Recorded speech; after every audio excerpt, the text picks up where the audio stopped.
Boa tarde a todos, sejam todos bem-vindos ao nosso Centro Cultural. Eu queria começar cumprimentando e registrando a presença aqui, a ex-procuradora-geral do CELEG, Guimarães Tavares, a grande responsável por estarmos aqui hoje. Foi dela a ideia de desapropriar e reformar isso aqui. Desapropriar não, né? Retomar esse prédio histórico e reformá-lo. Ex-procurador-geral Toletácio Jansen, ex-presidente da PERJ, Rafael Rolim, Lucélé também presidiu a nossa associação. Meu grande amigo, procurador-geral do município, Daniel Bucar, medalha do mérito da PGE 2023. Eu cumprimentar aqui a família do Raimundo Fauro, na pessoa do Dr. André Toste, agradecer pela presença. O triunvirato aqui do Seju, Anderson Schreiber, Fabiano Pinto e Cecília Fortes. Agradecer muitíssimo a Lilian Schwartz, historiadora e antropóloga, e ao Paulo Augusto Franco, curador da exposição Raimundo Fauro. Hoje é um dia muito especial para todos nós, toda a exposição que a gente inaugura aqui, toda vez que a gente utiliza esse prédio, é bem verdade, são dias marcantes, dias de muita alegria. A gente vê no brilho de cada um que trabalha na Procuradoria esse orgulho, essa satisfação. Eu acho que esse Centro Cultural ele trouxe muito isso para a nossa instituição, para a nossa carreira. E hoje é um dia ainda mais especial por conta do tema que a gente vai tratar hoje aqui, que inaugura a exposição sobre a vida e obra de Raimundo Fauro, que foi, como eu disse, naquele evento que a gente o homenageou, muito voltado para a nova geração de procuradores do Estado que tomava posse naquele ano. É um homem que foi tudo na vida, mas também foi procurador do Estado do Rio de Janeiro. E a gente, André, que tem mania de grandeza, mania de enaltecer o nome da Procuradoria, a gente se apropria desses símbolos históricos para dizer que são frutos da nossa casa, que desabrocharam para o mundo inteiro. E, nesse intuito, como esse tema nos toca profundamente, toca a história da nossa instituição, a história do Brasil, eu recebi, por mensagem do ministro Luiz Roberto Barroso, um artigo que ele escreveu e foi publicado recentemente na Revista Brasileira de Políticas Públicas. Se eu não me engano, é a última edição da revista. Mas um livro em que ele explora os conceitos trazidos por Raimundo Fauro na obra clássica Os Donos do Poder. E eu vou me permitir, não vou ler todo o artigo, porque ele tem mais de 50 páginas, mas vou me permitir ler 4 parágrafos, que eu acho que dá para dar uma situada aqui no nosso público. Logo na introdução, ele começa. Raimundo Fauro foi uma figura múltipla da vida brasileira. Presidente da OAB, do Conselho Federal, entre 1977 e 79, desempenhou o papel de destaque no processo de abertura política e de restauração democrática. Com autoridade moral, capacidade intelectual e habilidade, ajudou a empurrar a história na direção certa, nos dias incertos do ocaso do regime militar. Após deixar a presidência da OAB, Fauro permaneceu no cenário político brasileiro como um intelectual público que analisava a realidade com argúcia e visão crítica. E aí ele vai transcorrendo sobre como ele teve acesso, como ele conheceu Raimundo Fauro, depois como ele ganhou o livro do André Toste mais à frente, mais adiante, e ele explora diversos conceitos da obra do Raimundo Fauro, e no final, que acho que é o mais interessante para cravar a atualidade dos temas desenvolvidos pelo nosso homenageado ao longo de sua vida, ele conclui assim: pois no Brasil, após sucessivos escândalos envolvendo o orçamento, viveu-se a repetição dos desmandos de sempre, somando patrimonialismo, a fração pública do estamento e corrupção. No julgamento do chamado orçamento secreto, no Supremo Tribunal Federal, no final do ano de 2022, veio à tona o seguinte relato. No município de Pedreiras, de 39 mil habitantes, para onde foram volumosos recursos, a Secretaria de Saúde informou ter realizado, no ano de 2021, 540 mil procedimentos de extração dentária. Um jornalista que investigou o caso fez as contas e constatou: Pedreiras teria que ter arrancado 14 dentes de cada morador. Se estivesse olhando para o Brasil e não para a França de Luís Bonaparte, Marx provavelmente diria: seria cômico se não fosse trágico.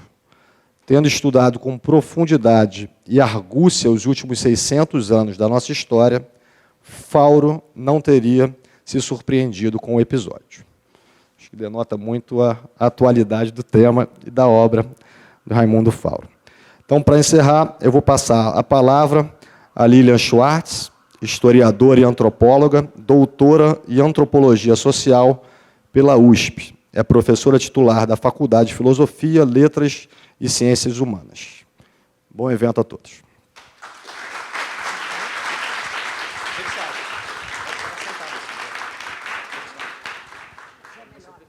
Melhor que eu fale sentada ou de pé? Sentada, né? Posso ficar? Muito obrigada, André.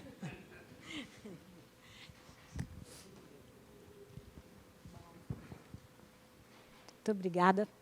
Boa tarde a todas, a todos, se vocês me permitem, já que estamos num contexto e falamos do ministro Barroso, que tem essa preocupação tão grande com a inclusão social.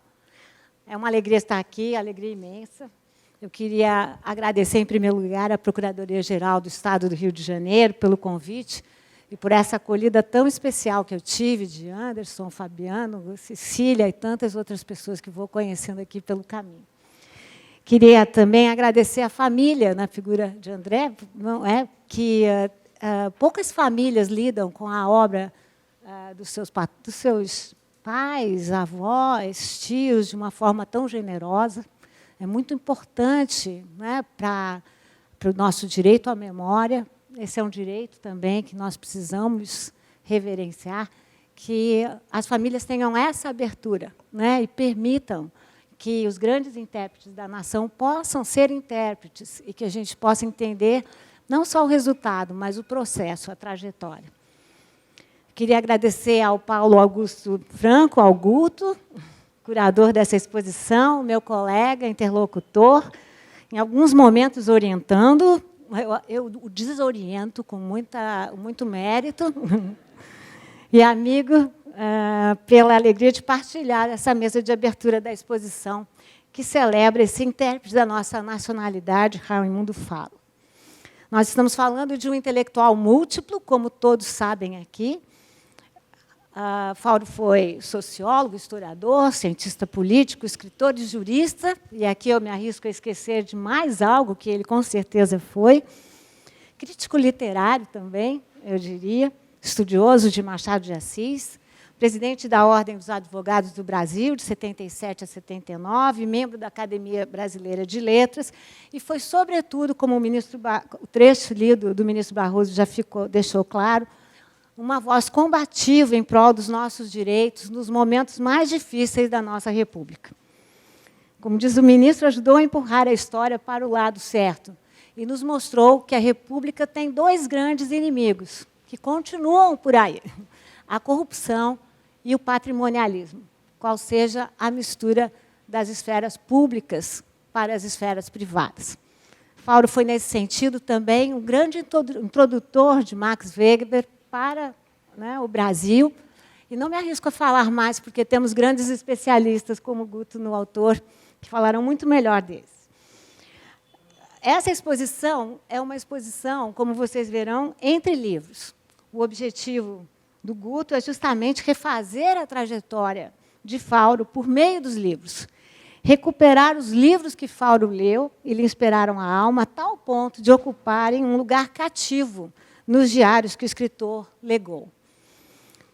Um lugar iniciático, eu diria.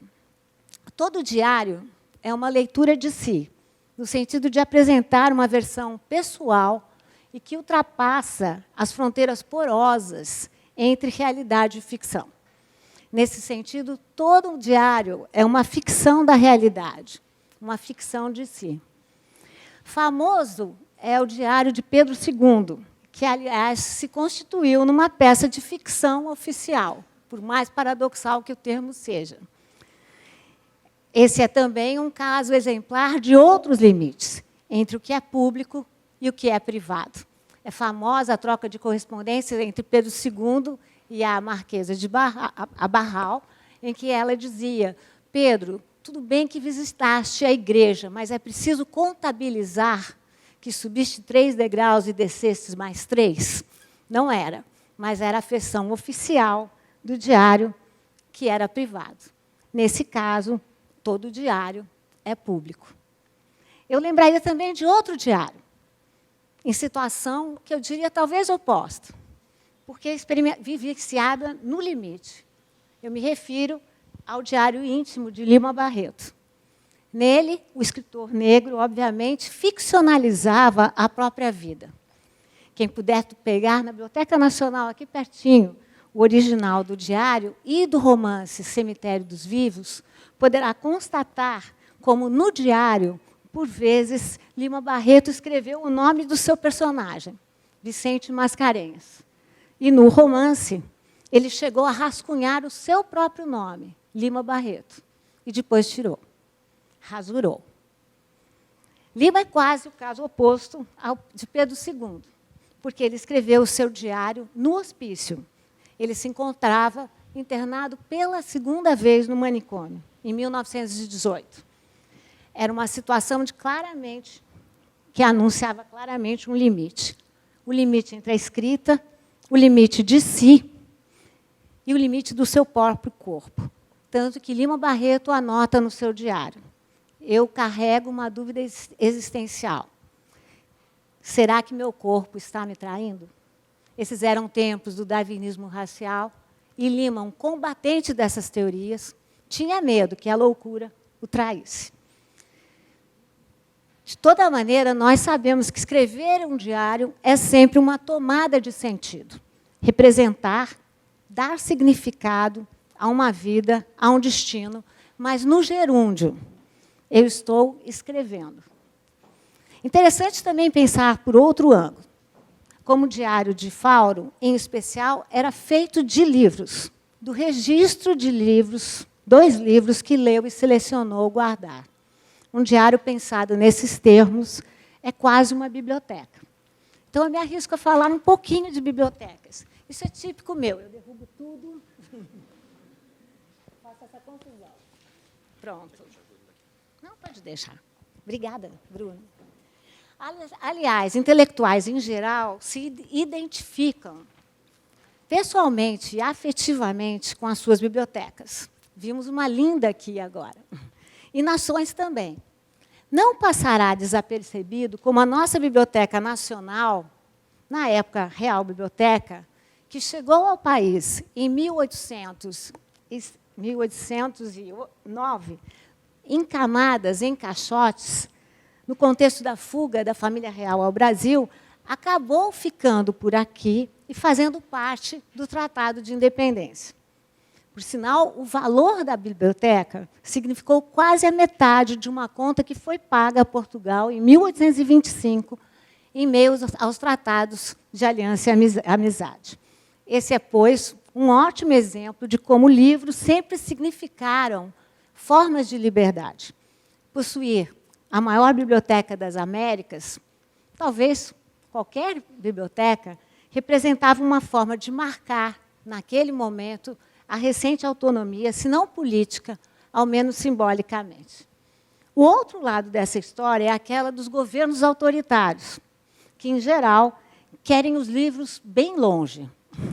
Vários exemplos retirados de muitas partes do mundo e vigentes em diferentes períodos da história apresentam em comum o fato de tomarem os livros como objetos a serem destruídos, queimados, recolhidos ou censurados. Aliás, a história mostra como livros e bibliotecas foram e estão sempre sendo destruídos, seja por motivos naturais, seja por conta da própria consciência instável, digamos assim, da humanidade. Essa é a história, todos vocês sabem, da Biblioteca de Alexandria, que durante um século teve o mérito de aglutinar 700 mil volumes que correspondiam a uma parte significativa do conhecimento helênico, então disponível. Ardeu num incêndio criminoso. Também não foi obra do acaso os ingleses queimarem, em 1814, a Biblioteca do Congresso dos Estados Unidos com seus 3.000 livros. A Segunda Guerra Mundial, algo semelhante aconteceu em Monte Cassino, quando a biblioteca foi bombardeada durante a Segunda Guerra Mundial, perdendo-se, então, boa parte dos conhecimentos acumulados sobre a Europa medieval. E não foi muito diferente a cena da Biblioteca Nacional do Camboja, que, atacada pelo Khmer Vermelho, teve 80% dos seus livros desaparecidos, assim como foram assassinados 57 dos seus 60 bibliotecários. Eu queria ir mais longe nas bibliotecas. As bibliotecas também ficaram marcadas pela queima de livros, que assumiu, em vários contextos ditatoriais, um lugar igualmente exemplar na nossa assim chamada história universal. A Inquisição Espanhola, em 1499, incendiou 5.000 manuscritos árabes na cidade de Granada. A Sociedade Nova-Iorquina para a Supressão do Vício, fundada em 1873 nos Estados Unidos, na época da Lei Seca, chegou a usar um desenho representando a queima de livros como símbolo para combater a imoralidade. Talvez o exemplo mais conhecido tenha ocorrido em 1933, quando, logo após a subida de Adolf Hitler, foram queimados em várias cidades da Alemanha todos os livros considerados contrários aos sistemas de valores do nazismo. O evento virou, então, um ícone, um exemplo dos regimes opressores que procuram silenciar e censurar obras não coadunadas com seus governos. Podemos falar de muitos exemplos, mas eu usaria demais o tempo de vocês. O macartismo, em 1950, a ditadura de Pinochet no Chile, em 73, ou então o caso de Sri Lanka, em 1981, quando as forças policiais deram fim à biblioteca pública de Jaffna, que contava com 100.000 livros e documentos raros. São muitos os casos. E, como se vê, a história das bibliotecas e dos livros, esse caminhar com livros, que é o tema dessa exposição, é tão antiga e tão pródiga nas destruições como a própria evidência das bibliotecas. Mas não estamos aqui para falar da destruição dos livros, a despeito de eu pensar que eles conformam quase um binômio, a salva e a destruição dos livros, a memória e o esquecimento. Nós estamos aqui para mostrar o outro lado da história, como um pensador do porte e importância de Raimundo Fauro construiu uma vida tendo livros como sua companhia e, ainda mais, tendo nos livros um tema frequente no seu diário íntimo. Dizem que quem tem um livro nunca anda só. Ao contrário, eles acompanham uma vida. Me permitam, pois, dar mais um último exemplo, agora positivo, eu prometo, retirado de um conto de Ítalo Calvino chamado Um General na Biblioteca. Nesse conto, o literato italiano narra um estranho episódio que teria ocorrido na Pandúria, nação ilustre, diz Calvino, escreve Calvino, onde uma suspeita insinuou-se um dia nas mentes dos oficiais superiores. Qual era a suspeita? A de que os livros contivessem opiniões contrárias ao prestígio militar. Fecha aspas. A partir de uma série de investigações, percebeu-se, então, que esse hábito tão difundido era partilhado, vejam só, por grande quantidade de livros, modernos e antigos, pandurianos e estrangeiros. Frente a tal constatação do perigo iminente dos livros, o Estado-Maior nomeou uma comissão de inquérito para examinar a maior biblioteca da região. Os militares tomaram posse num dia chuvoso e os estudiosos que costumavam frequentar a instituição foram retirados. Só ficou o senhor Crispino, um antigo bibliotecário local. A partir de então, se procedeu à divisão de tarefas, sendo que a cada tenente foi designado um ramo do saber. Mas como os militares não eram muito versados em matéria bibliográfica, diz Calvino, tiveram que recorrer ao Crispino, enquanto procuravam desenvolver seu trabalho de censura. E logo, a febre dos livros atingiu aos pobres militares. Fim da história, mas não tanto. Até hoje, diz Calvino, vestidos à paisana, os militares destituídos são vistos entrando na velha biblioteca, onde espera por eles o senhor Crispino, com seus livros e uma xícara de café. Faoro nos mostrou que uma das formas mais eficazes de lutarmos contra os donos do poder e o autoritarismo é acreditando na capacidade curativa e reveladora dos livros, na potência dos livros para fazerem pessoas, regimes e nações mudarem, como o senhor Crispino. Essa exposição celebra, pois, uma vida com os livros, daquele que nos legou livros tão fundamentais, daqueles livros que, mais do que explicar um país, se convertem num retrato 3x4 do nosso Brasil. Se tornam tão indissociáveis um do outro que um país é um livro. Essa é, pois, uma exposição metalinguística, reflexiva no seu melhor sentido. Conhecer a biblioteca de um pensador, ler o diário dos livros que esse pensador selecionou, significa reconhecer a importância dos processos de escritas e dos percursos de reflexão. E como escreveu Guimarães Rosa, outro grande escritor da nossa nacionalidade, o significado, a gente põe sentido, é no caminho, é no percurso que a gente faz. Muito obrigada.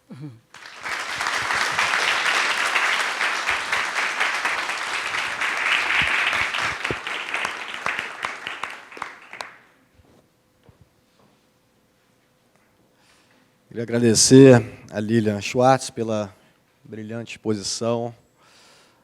É muito tocante para a gente que está trabalhando aqui para promover o Centro Cultural, de chamar a atenção para esse novo espaço, contar com uma exposição dessa magnitude e com essa profundidade. Para a gente foi uma honra te ouvir, uma honra tê-la aqui conosco. Muito obrigado. E eu passo a palavra agora ao Paulo Augusto Franco, que é doutor em Antropologia Cultural pelo UFRJ e pesquisador de pós-doutorado no Departamento de Antropologia da USP e curador da exposição Raimundo Fauro, Os Anos e os Livros de Formação. Paulo, prazer tê-lo aqui conosco. Obrigado. Você tem a palavra. Bom, uma boa tarde a todas, todos presentes.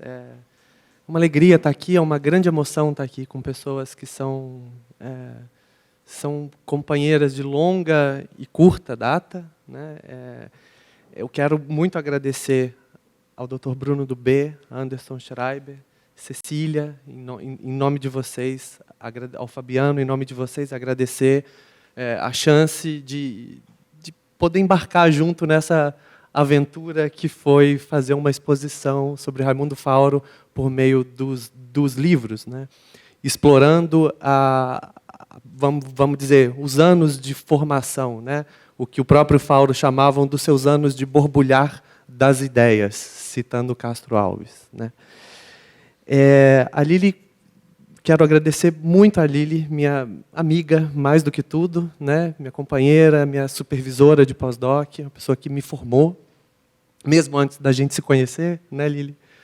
E por ter topado também esse caminhar junto por meio dos livros, né? Chegando até aqui, nesse dia especial.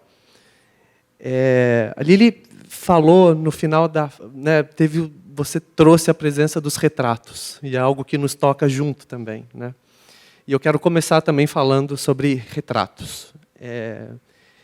Eu acho que todos nós aqui juntos conhecemos muito um Raimundo Fauro dos retratos em preto e branco, emoldurados, pendurados, usando terno, né, uma postura séria, reta, né? O Raimundo Fauro que a gente conhece é esse emoldurado, como jurista, como historiador, como cientista político, como brasileiro, como pai do André, que está aqui também, que eu quero agradecer muito a presença, a confiança por estar, né, a confiança colocada no meu trabalho, no meu projeto.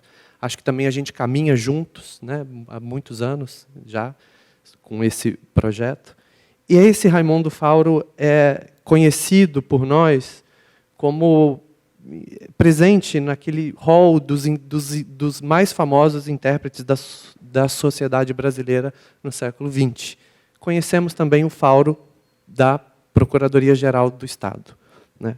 Conhecemos o Fauro dos donos do poder, aquele que analisou, como Lili disse, a persistência do Estado patrimonial no Brasil, que tanto serve aos estamentos e que também deles se serviu e continua servindo. Conhecemos também o Fauro, que presidiu a OAB num momento muito crucial, né, entre 1977 e 1979, com um desempenho, com um papel bastante relevante nas reflexões e nas ações para a redemocratização do Brasil, e sendo uma das figuras também muito chaves no processo de formação da Constituinte de 88, na qual ele não hesitava em acusar a ausência do povo. Mas hoje, eu não quero falar especificamente sobre o intelectual público, que a gente conhece, o Fauro dos retratos emoldurados.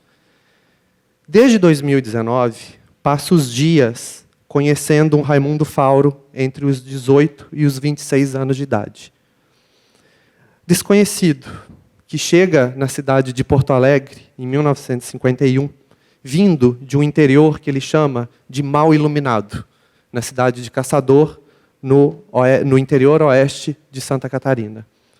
O interior mal iluminado por dois motivos que talvez se juntem em um só. Primeiro, porque a cidade tinha escassa iluminação elétrica. Isso faz com que o pai dele, Atílio Fauro, empreenda a primeira usina hidrelétrica no Rio do Peixe. Mas, especificamente, a cidade mal iluminada da ausência dos livros, da ausência das letras, do conhecimento, da reflexão, do ensino, do debate. Esse Fauro, que chega na Porto Alegre em 1941, à procura de uma cidade moderna, onde todos, segundo ele, deveriam ter lido Balzac. Pobre Fauro logo se decepciona e percebe uma cidade bastante diferente daquela cidade moderna dos escritores, dos cafés como instituições modernas. E aí o Fauro encontra um outro cenário. É o Raimundo que chega na cidade para se preparar para o ingresso no curso de Direito, o qual fará em 1944. Esse Fauro, que desde 2019, na companhia da Lili, na companhia do André e de tantas pessoas amigas aqui presentes, é o Fauro que eu procuro seguir, antropologicamente acompanhar, fazendo um corpo a corpo nessa cidade de Porto Alegre em profunda transformação. Esse Fauro que presencia os intelectuais, escritores e escritoras locais se reunindo em torno dos cafés e da livraria do Globo, que naquele momento já vai se tornando uma expressão daquilo que chamamos de um surto editorial em 1940 no Brasil. A livraria O Globo, do Érico Veríssimo. O Fauro que procura na cidade por pensadores, escritores, encontra, lendo Machado de Assis, os medalhões intelectuais formalistas, parnasianos, que, segundo ele, são tão quanto descolados da realidade do povo, da realidade social de Porto Alegre. Eu procuro, com esse jovem menino, Fauro, imaginar o que ele lê nos jornais, o que ele sente quando lê os jornais, as revistas literárias e toda essa cena intelectual que gravita e, de certo modo, vai se decantando pelas ruas dessa Porto Alegre em transformação. Nesses jornais, as notícias da Segunda Guerra Mundial dividem espaço com os anúncios sobre as grandes estrelas de Hollywood. Com alguma sorte, encontramos alguns filmes argentinos que aparecem em cartaz. Junto com isso, peças de humor popular, Fauro mora na rua Vigário José Inácio, esquina com a rua Riachuelo, no Hotel Palácio. Ali, muito provavelmente, estamos falando de um jovem escutando os barulhos da rua, os ruídos do teatro, das comédias e do sindicato dos trabalhadores navais naquela rua.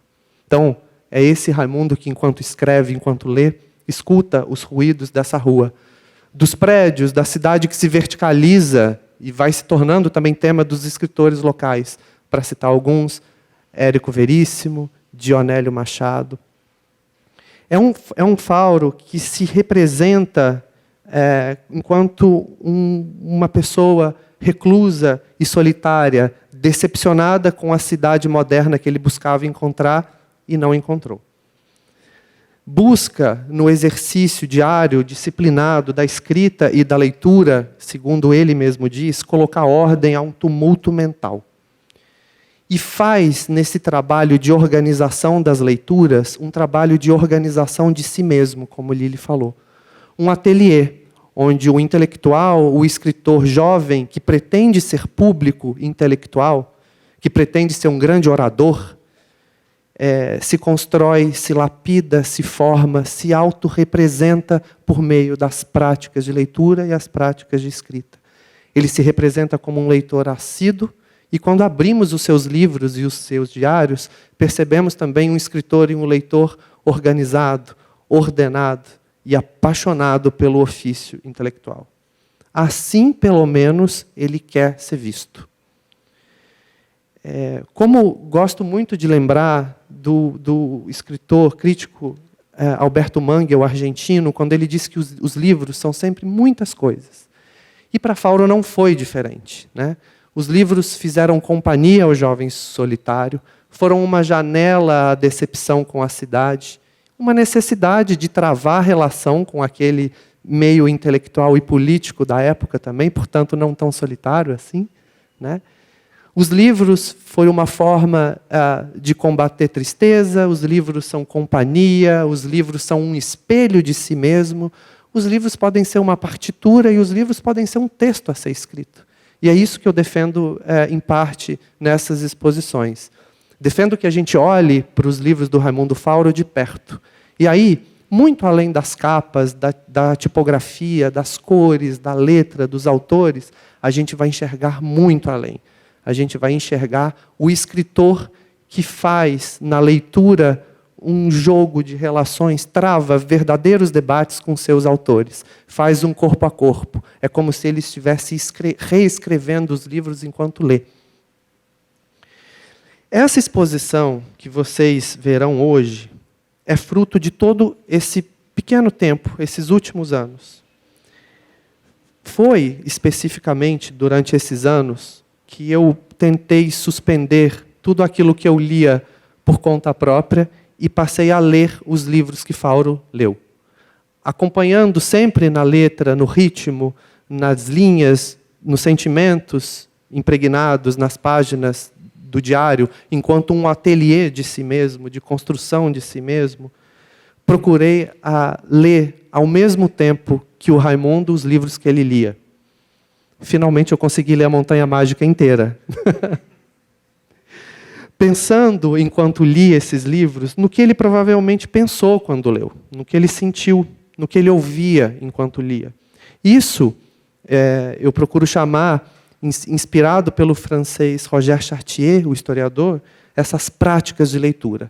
Isso tudo que quando a gente lê, a gente não percebe de pronto, aquilo que está nas entrelinhas, aqueles sentimentos, aqueles gestos, que às vezes, por mais que a gente se esforce, muitos deles a gente nunca vai conseguir acessar. Eu procuro pensar com essas leituras, olhando os olhos no diário, os olhos nos livros, os olhos na cidade também, os olhos no tempo, pensando no que ele provavelmente pensou, no que ele ouvia, naquilo que via e também naquilo que não enxergava. Crucial para todo pesquisador, para todo antropólogo, historiador, né, Lili? E que eu aprendo tanto com a Lili nesses últimos anos. Né? Adentrar mesmo nesse artesanato da leitura e da escrita, no laboratório do jovem que se construía para ser um intelectual. Nas palavras dele, um advogado intelectual. Não dá para saber se era o Fauro que procurava se tornar um político, um advogado, um grande orador, um romancista. Que um autor, um jovem que quer aprender a falar, que quer aprender a se expressar, mas que também guarda nessas escritas e nessas leituras, naquilo que não se apresenta de imediato para nós, suas seguranças, suas frustrações. Ele se representa como recluso, mas está de olho naqueles grupos que fazem os agitos na cidade. Ele escreve, entre aspas, para fazer uma higiene mental, ou é para barbarizar, como ele fez anos depois com a revista Quixote? Não encontro a história de maneira linear, tão pouco heróica, tão comuns em biografias e em textos da época. Porque toda biografia, como diz a Lili, ela precisa ter um problema. Né? E olho para além dessas linhas, daquilo que se apresenta no concreto, procuro olhar para esse jovem cheio de contradições, de ambiguidades, de dúvidas, de hesitações. Né? E essa exposição, eu gostaria de dizer, né, sobre os livros e essas práticas de leitura, elas nos contam, claro, uma história da formação desse intérprete brasileiro. Mas, como gosto muito de dizer, estamos diante, para além da pessoa, estamos diante de um arquivo vivo. Um arquivo passível de conhecimento, de produção de conhecimento antropológico sobre o passado, que, portanto, é também conhecimento sobre o tempo presente. É um arquivo que tem muitas presenças, das quais busco rastrear e compreender. Mas é um arquivo também cheio de ausências. É um arquivo que nos dá uma compreensão fina sobre um determinado olhar dos aspectos sociais e culturais de uma época. E é sobre essa expressão que procuro fazer essa história por meio dos livros. A história por meio dos livros é também, precisamos lembrar, cheias de apagamentos, como Lili disse, cheias de incêndios, de interdições, cheias de sentinelas nas suas portas. Ou seja, são arquivos que também são constituídos por práticas de poder. Nesses arquivos, precisamos pensar nos marcadores de desigualdade, num Brasil que na época, mais da metade da população era tida como analfabeta. Numa Porto Alegre que, para se modernizar e para se verticalizar, expulsava do centro as populações, os trabalhadores populares, formando aos arredores da cidade e bolsões de miséria que enfatizavam tanto as desigualdades de raça e classe na cidade de 1940, onde Fauro vivia. E também encontramos nesses arquivos algo muito importante para o pensamento brasileiro. Né? Nele, podemos pensar e refletir juntos sobre os requisitos de formação de escritores e pensadores no Brasil. De certo modo, ler o Brasil é ler os seus pensadores. É ler esse processo de formação de ideias cheios de marchas e contramarchas, continuidades e descontinuidades, presenças e ausências. Né? Eles estão repletos dos modos de pensar que fizeram parte dessas representações do Brasil. Eles dizem sobre o mercado editorial, sobre os livros que se podiam ler na época e que também não se podiam ler. Né? O Fauro nos dá a sorte de poder criar um portal também para a gente entrar nessa história do livro no Brasil também. Eu penso que atualizar essa biblioteca e pensá-la nesses modos nos quais eu procuro apresentar hoje para vocês com essa exposição é uma forma de convidar o Fauro para estar presente entre nós. Né? E aí eu queria concluir essa fala com algo que eu encontrei faz pouco tempo na Faculdade de Direito de Porto Alegre, onde ele se formou.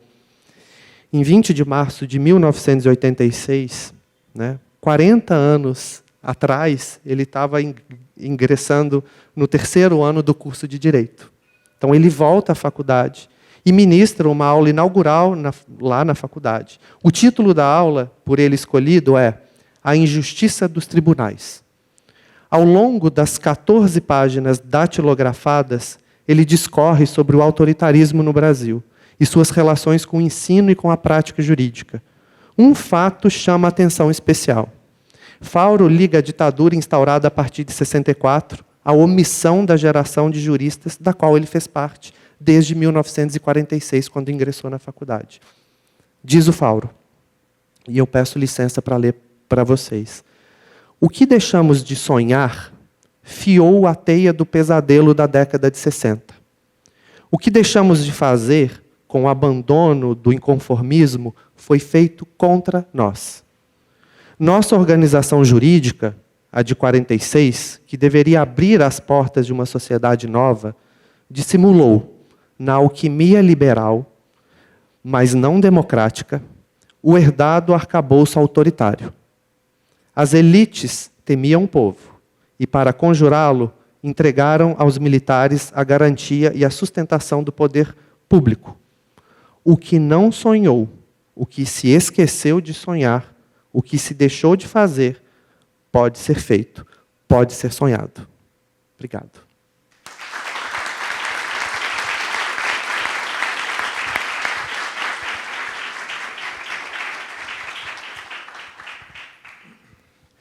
Obrigado, Guto. Estamos todos nós ansiosos para ver a exposição, para embarcar nesse caminho que você tão bem percorreu. Antes da gente descer, Cecília Forte, nossa curadora do Centro Cultural, quer dar uma palavrinha para vocês. Olá, olá, boa tarde a todas, todos, todes. Queria agradecer muito a presença de todos vocês aqui hoje, agradecer muito Lília, agradecer ao Guto, que foi um parceiro incrível durante todo o processo de montagem dessa exposição. Guto é o curador da exposição do Fauro e me deu o privilégio de organizar o material apresentado junto com ele e de lembrar como, muitas vezes, assuntos que podem parecer supérfluos, como um livro de literatura, uma obra de arte, tem uma grande influência na formação das pessoas, na formação de um pensamento intelectual, e não à toa a gente hoje tem aqui esse centro cultural, com uma sala de exposições, com uma grande biblioteca. Então, foi uma delícia relembrar isso, para além do nosso dia a dia, de quem trabalha com cultura, ver essa influência em outras áreas, em outras disciplinas. Muito obrigada, Guto. Eu passo a palavra ao Anderson Schreiber, nosso diretor do Centro Cultural.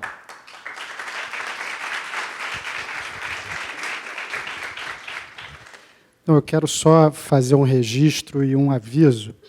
O registro é que hoje fazem exatos 20 anos que Raimundo Fauro faleceu. Ele faleceu em maio de 2003.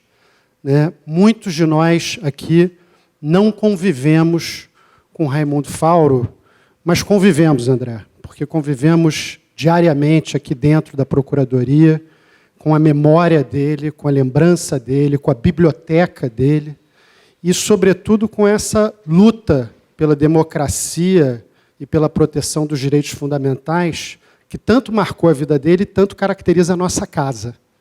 Lília, esse também é um motivo pelo qual a sua presença aqui hoje é muito importante. Você que se tornou uma voz muito importante na proteção dos direitos fundamentais, da diversidade, do pluralismo do Brasil. Então, essa característica nos une a ele de um modo que o tempo não pode dissipar. E, Guto, você não tem que agradecer a Procuradoria em nada, a Procuradoria que te agradece por ter nos procurado através do André com essa ideia de montar essa exposição, que, para nós, é um orgulho para o Estado fluminense, expressão que eu não podia deixar de usar no dia de hoje, e é um orgulho para a nossa casa poder ter esse contato mais próximo ainda com Raimundo Fauro. Então, antes ainda de convidar vocês para descer para a exposição, eu queria franquear a palavra, Procurador-Geral, ao André Fauro e à Ângela, que eu acho que também está por aí, se quiserem dizer alguma coisa em nome da família, porque o nosso sentimento aqui, André, é realmente de que somos todos familiares dele, então esse sentimento familiar precisa ser expresso de alguma forma.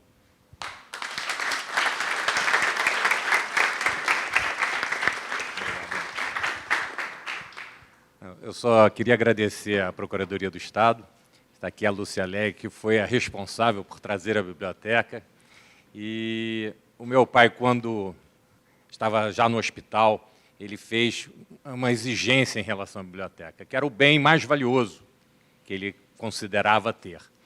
Então, a primeira é que a biblioteca não fosse para uma instituição de direita. Já me disseram aqui hoje que isso exige uma certa interpretação em alguns momentos. Não vou dizer quem foi, mas já houve essa questão. A outra exigência é que ela se mantivesse intacta, para que exatamente pudessem, através dela, entender o pensamento. Que ela estivesse também aberta a quem quisesse vê-la e, acima de tudo, valorizada. Então, a Procuradoria do Estado, eu acho que reúne perfeitamente, acho que muito mais do que nós imaginávamos, e ele mesmo, todos esses aspectos, essas características, principalmente a valorização. De novo, a Lúcia Alegre permitiu que a Procuradoria tivesse esse espaço maravilhoso e a biblioteca não poderia estar em melhores mãos do que a da Procuradoria do Estado.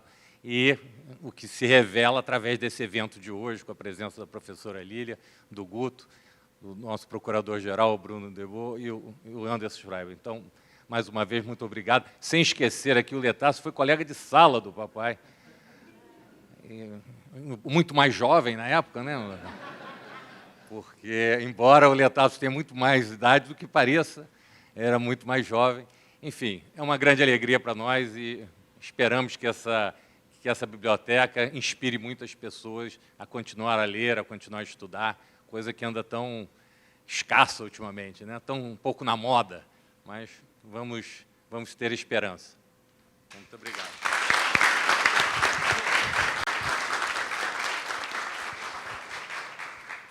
Não sei se os dois vão me matar, mas eu vou franquear a palavra a quem teve a ousadia de ocupar esse espaço e de comprar a biblioteca. E depois vamos ouvir o colega de sala de Raimundo falar. Eu costumo dizer que tem um grupo do conselho editorial da revista, que são os nossos baluartes, e eles são a história viva da Procuradoria. Então, nós mais jovens, nas gerações mais modernas, acabamos de entrar no concurso, mais recente, a gente fica se deliciando com as histórias que vocês contam. Então, quando a gente tem uma plateia qualificada, acho que esse é o momento para alguns depoimentos, alguns fatos curiosos, algumas peripécias da universidade, enfim. Vocês fiquem à vontade, isso é um centro cultural, não há censura, então vocês podem ficar inteiramente à vontade. Lúcia, nossa rainha, por favor.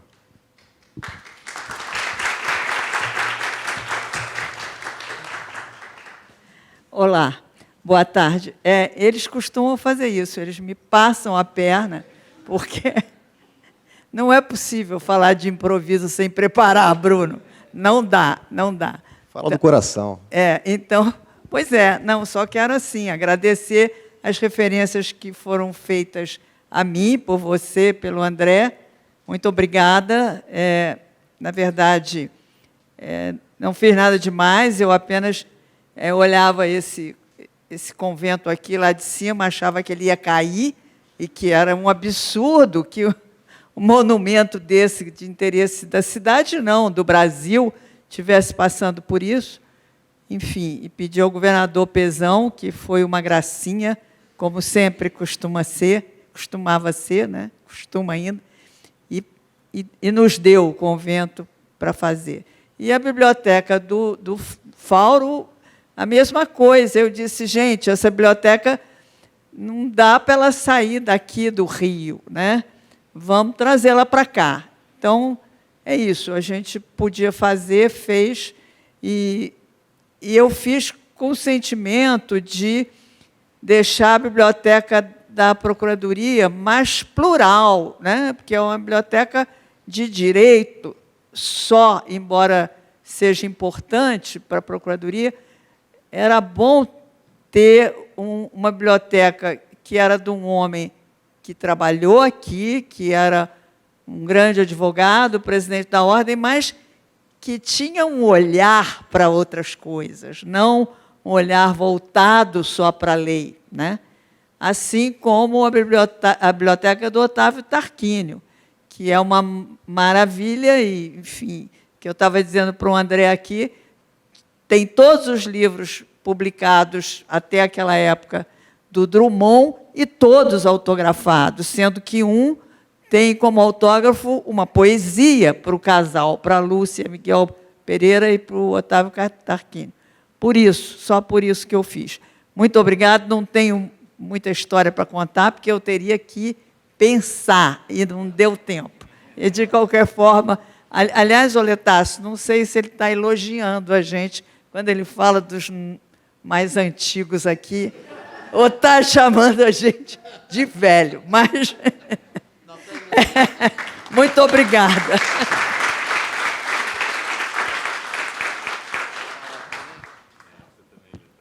Bom, nós fizemos, o teu pai e eu, concurso em 1963. Foi o primeiro concurso da Procuradoria. E o Gustavo Filadelfo, que organizou o concurso, depois que nós passamos, fez um grupo especial para enfrentar a Light, que era a concessionária dos serviços públicos aqui do Distrito Federal. E esse grupo, nós participamos juntos, o teu pai, eu, acho que Luiz Orlando Cardoso, Sebastião de Andrade Figueira, e era um grupo muito especial, e tínhamos no Fauro a grande personalidade. O Fauro contava histórias fantásticas, ele era um grande causer e era admirado, e as pessoas procuravam o Fauro para ouvir o pensamento dele. E me lembro de sua mãe bastante, a Pompeia, quando nós nos reuníamos, eram reuniões extremamente agradáveis. Os procuradores da antiga prefeitura também procuravam o Fauro.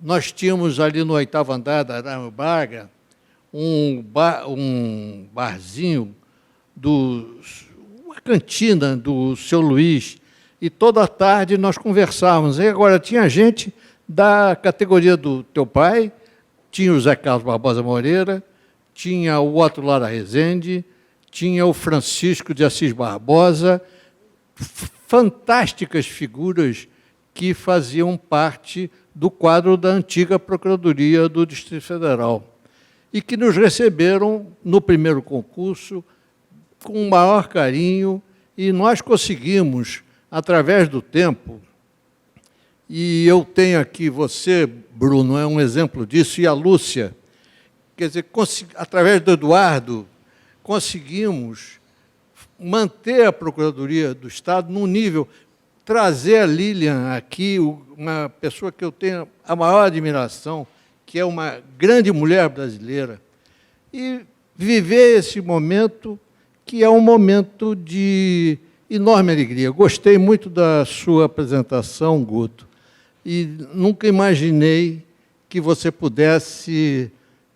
e o André, não é, pudessem ter encontrado uma forma de eu, por exemplo, tenho a maior curiosidade de conhecer qual foi a formação do Fauro, que ele trouxe para mim, a primeira vez, o contato com o Max Weber, que eu nem sabia quem era, e o Fauro trazia todas essas novidades. Portanto, a oportunidade que você nos dá aqui é magnífica, você, o Anderson, a Cecília, o Fabiano, e eu também só tenho que agradecer. E tive a boa inspiração de dizer, Lúcia, não deixe de ir lá, porque vai ser uma tarde esplendorosa, como realmente está sendo. Parabéns, Bruno, parabéns a todos.